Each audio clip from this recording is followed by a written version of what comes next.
क्योंकि जनसंपर्क विभाग पहले भी जब मुझे मिला था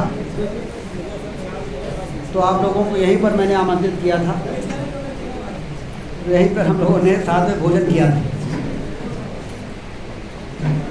अब भोजन के साथ कुछ चर्चा हो जाए, इसके लिए हम लोग यहाँ पर उपस्थित हैं हॉल में। हमेशा रीवा के पत्रकार बंधुओं को इस बात की हमेशा चिंता रहती थी कि आप मंत्री बने हैं तो अब रीवा को क्या मिलने वाला है।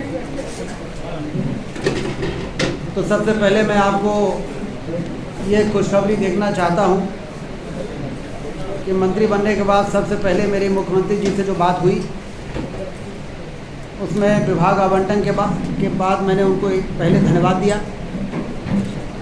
फिर मैंने उनसे कहा कि संस्कृत विश्वविद्यालय की आपने रीवा में घोषणा की है, मैं चाहता हूं कि 30 सितंबर को आप उसका शुभारंभ कर दें। लक्ष्मण बाग के भव्य परिसर में भवन भी है, स्थान भी है, गौरवशाली इतिहास संस्कृत से जुड़ा हुआ भी है। वहाँ पर पूरे मध्य प्रदेश में जितने संस्कृत विद्यालय और महाविद्यालय हैं उसमें से आधे हमारे विंध्य क्षेत्र में हैं और आधे फिर बाकी मध्य प्रदेश में हैं।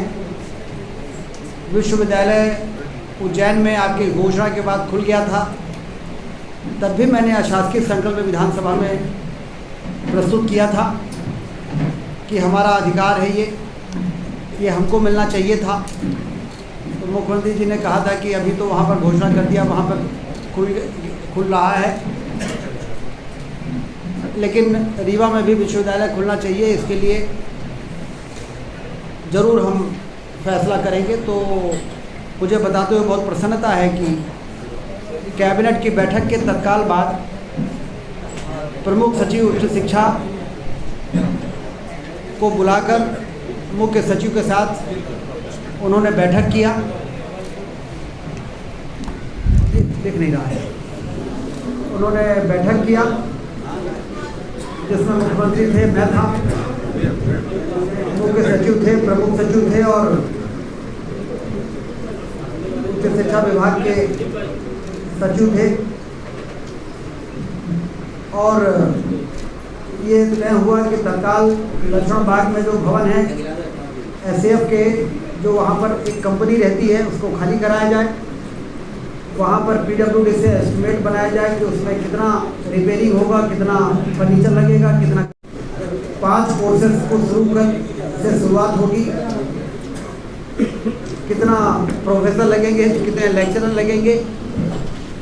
मुझे आपको बताते हुए प्रसन्नता है कि जनवरी में ही वो अगले कैबिनेट में प्रस्ताव पहुंच जाएगा और सारा जो 8, 10, 15 करोड़ का जो भी 20 करोड़ जो भी लगेगा वो स्वीकृत हो जाएगा और 30 सितंबर को मुख्यमंत्री जी लक्ष्मण बाग के उस परिसर का शुभारंभ कर देंगे जहां पर संस्कृत के पुराना गौरवशाली इतिहास फिर से स्थापित हो सके। तो एक तो काम ये इससे शुरुआत हुई है इस कार्यकाल की, एक बहुत ही हाई अध्यक्ष होने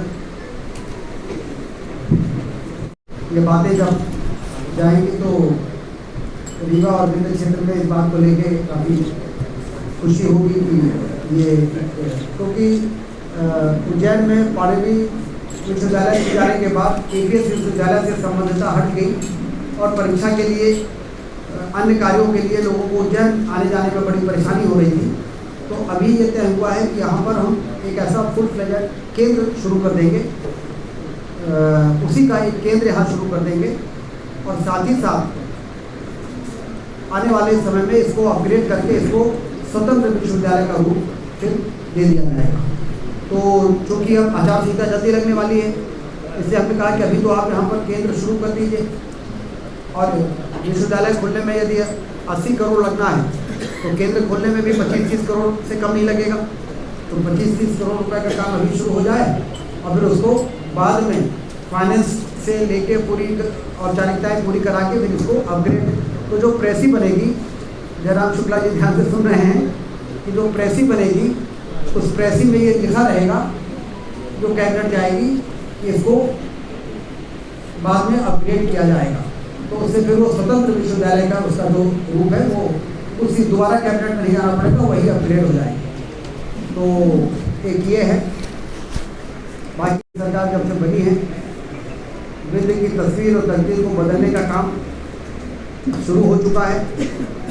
500 करोड़ की लागत का हवाई अड्डा बन रहा है। पहले शुरू में ये था कि 19 सीटर प्लेन चलेगा, लेकिन हमने बात किया, हमने कहा 19 सीटर प्लेन को लोग प्लेन नहीं मानते हैं, 72 सीटर से कम नहीं होना चाहिए। तो मुझे आपको बताते हुए प्रसन्नता है कि जो काम चल रहा था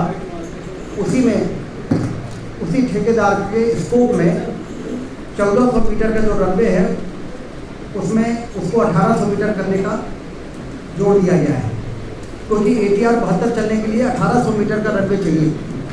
पहले ये 1200 था, फिर बीच में हमने इसको 1400 करवाया था, अब वो 1800 होगा इसी कॉन्ट्रैक्ट में, अलग से टेंडर नहीं होगा। नहीं तो पहले सेकंड फेज में जा रहा था वो, तो उनका सेकंड फेज का टेंडर में तो जैसे भोपाल का एक टर्मिनल है वैसा बनेगा, उसमें तो समय लगेगा, लेकिन हमको तो अभी 72 सीटर प्लेन उड़ाना है, तो इसके लिए रनवे हो जाए 1800 मीटर। तो उसको सिंधिया जी ने मान लिया और उसी टेंडर में उसको ऑर्डर जारी हो गया है कि आप इस रनवे का भी काम करिए, टर्मिनल बिल्डिंग के साथ साथ, ATC टावर के साथ साथ इस काम को भी आप करिए, जिससे कि समय खराब न हो नए टेंडर करने का। और हम मार्च तक का समय उसका बढ़ा दिया गया है, जो सितंबर अक्टूबर था, मार्च में सीधे हम 72 सीटर का प्लेन उड़ाना शुरू कर देंगे। बाद में फिर डिमांड को देखते हुए उसी इंफ्रास्ट्रक्चर में फिर 180 सीटर भी चलेगा, क्योंकि रीवा में पोटेंशियल बहुत है, लोग समझ नहीं रहे हैं कि रीवा में कितना पोटेंशियल है हवाई सेवा का, चाहे वो निवेश के लिए हो, चाहे वो पर्यटन के लिए हो, चाहे अन्य गतिविधियों के लिए हो। आने वाले समय में हम IT पार्क के लिए 30 करोड़ रुपये रीवा के लिए मंजूर हो गया है।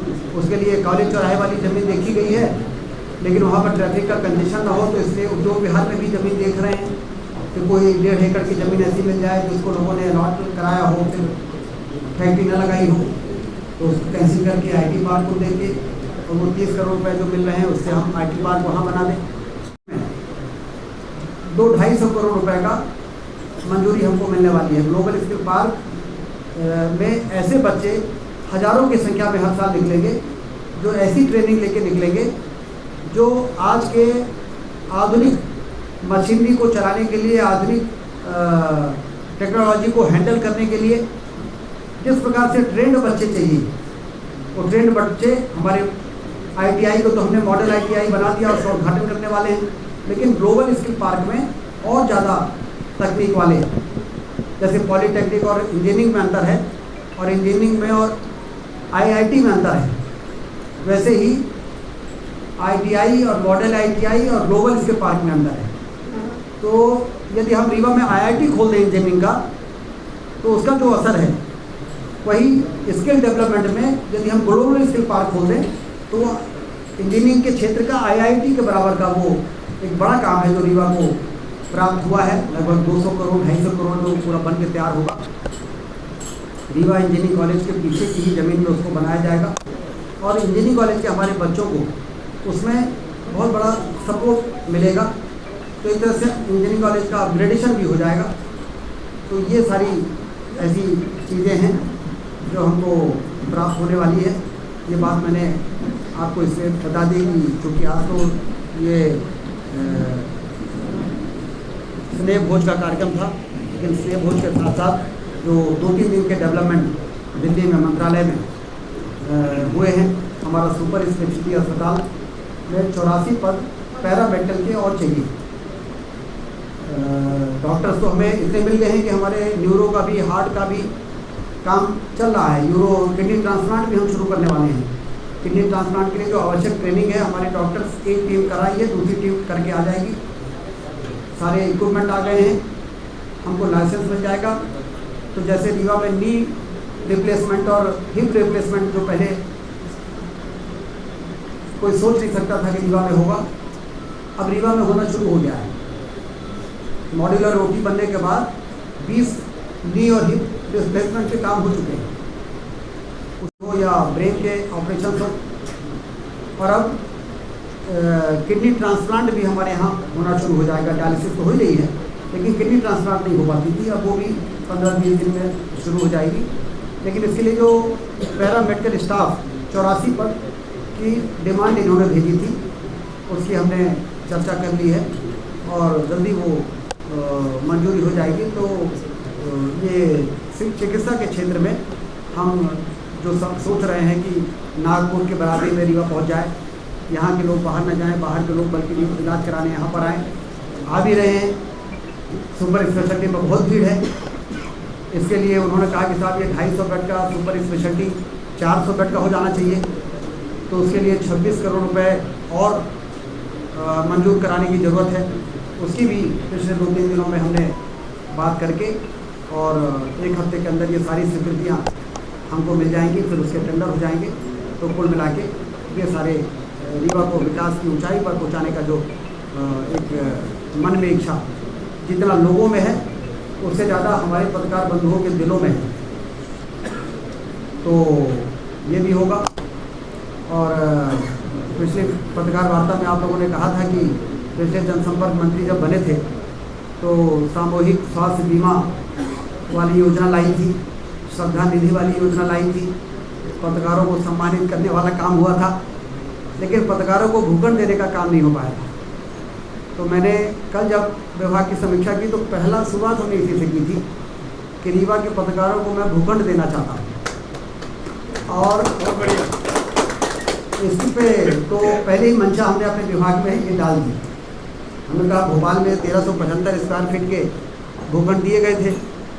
मैंने पता किया था कि कितना भूखंड दिया है, बताया कि 1375 स्क्वायर फीट के भूखंड दिए गए थे। हमने कहा कैसे दिए गए थे, उसका क्या तरीका था, क्या सोसाइटी बनाई थी, उनको ज़मीन दी गई थी, सोसाइटी ने फिर पैसा लगा के उसको डेवलप किया था। तो फिर हमने CPR से बात की, हमने कहा इसको थोड़ा देखिए, क्योंकि ये छोटे से कार्यकाल में यदि ये बड़ा काम हो जाएगा तो ये बड़ा काम होगा, क्योंकि हमारे पत्रकार बंधु सुबह से शाम तक जिस तरीके से जनता की समस्याओं को और सरकार की खामियों को और सरकार की उपलब्धियों को के बीच में सेतु का काम करते हैं, उसमें यदि इस प्रकार से हम कुछ इस प्रकार की योजना ला के ये काम कर सके तो ठीक होगा। तो अब ये मेरे दिमाग में अब ये बैठ गई है।